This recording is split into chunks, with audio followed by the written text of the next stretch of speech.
창세기 5장 족보 인물 노아 이야기.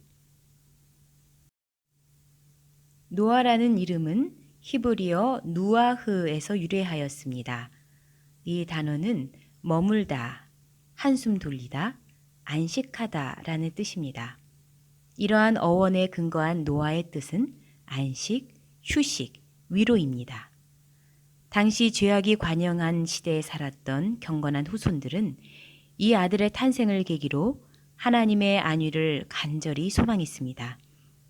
창세기 5장 29절에서는 노아의 이름에 대하여 우리를 이 아들이 안위하리라고 말씀하고 있습니다. 안위는 한자로 편안할 안, 위로할 위로, 마음과 몸을 편안하게 하고 조용히 위로함이라는 뜻입니다. 여기에 나오는 안위하리라라는 단어는 히브리어 동사형을 볼 때 PL형인데 이것은 반드시 안위하리라는 강조의 의미로 그들이 얼마나 하나님의 위로를 갈망하고 있었는가를 보여주고 있습니다. 라멕이 아들을 낳고 노아, 곧 위로와 안위라는 뜻의 메시아적 이름을 지은 것은 단지 라멕의 개인적인 소원이나 인간적인 통찰이 아니었을 것입니다. 그것은 하나님의 계시에 의해 새로운 구속 섭리가 이루어질 것이 알려졌기 때문입니다.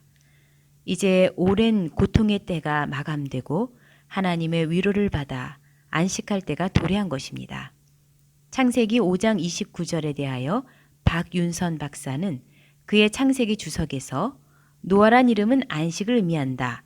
그에 붙인 라멕이 그 갓난 아이를 메시아인 줄로 잘못 알고 그렇게 이름 지었다.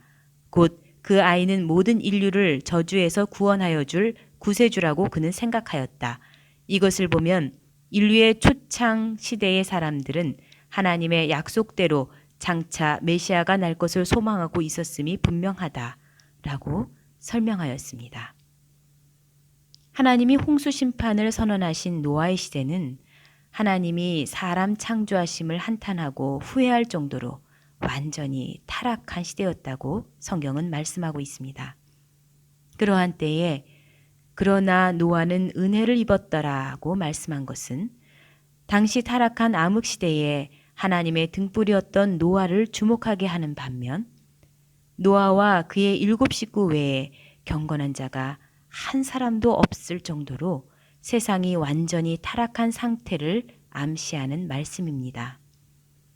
그래서 베드로후서 2장 5절에서도 옛 세상을 용서치 아니하시고 오직 의를 전파하는 노아와 그 7 식구를 보존하시고 경건치 아니한 자들의 세상에 홍수를 내리셨으며 라고 말씀하고 있습니다.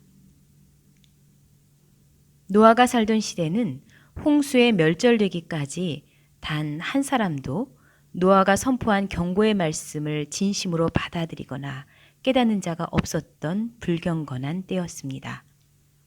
이와 마찬가지로 마지막 때 불경건한 시대에도 하나님이 경건한 자를 찾으실 것입니다. 그때에 노아처럼 하나님의 은혜를 충만히 받아 능히 인자 앞에 설 수 있는 성도가 되시기를 바랍니다. 라멕은 182세에 아들을 낳았습니다. 창세기 5장 28절 말씀은 반복적인 족보 기록의 형식에서 벗어난 특이한 형태입니다.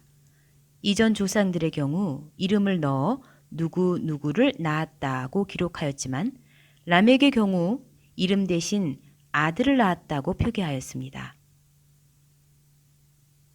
창세기 5장 29절에 이 아들은 많은 아들 중에 하나가 아니라 마치 독생자처럼 독특한 아들이라는 특별한 의미를 지닙니다. 하와가 첫 아들을 낳고 여호와로 말미암아 득남하였다라고 기뻐하였던 것 같이 특별한 기대, 특별한 기쁨, 특별한 의미의 아들이었던 것입니다. 타락한 인류의 구원을 위해 장차 독생자로 오실 예수 그리스도를 예표한 것입니다. 또 안식을 뜻하는 노아라는 이름은 세상을 구원하고 인류에게 참 쉼과 안위를 가져오실 예수 그리스도를 예표합니다. 노아는 타락한 인류를 물로 멸절시키는 하나님의 심판 가운데서도 하나님의 말씀에 순종하여 방주를 예비함으로 그 가족들을 구원하여 안식을 주었습니다. 예수님은 성육신 하셔서 타락한 세상에 참 안식을 선포하시는 안위자이셨습니다.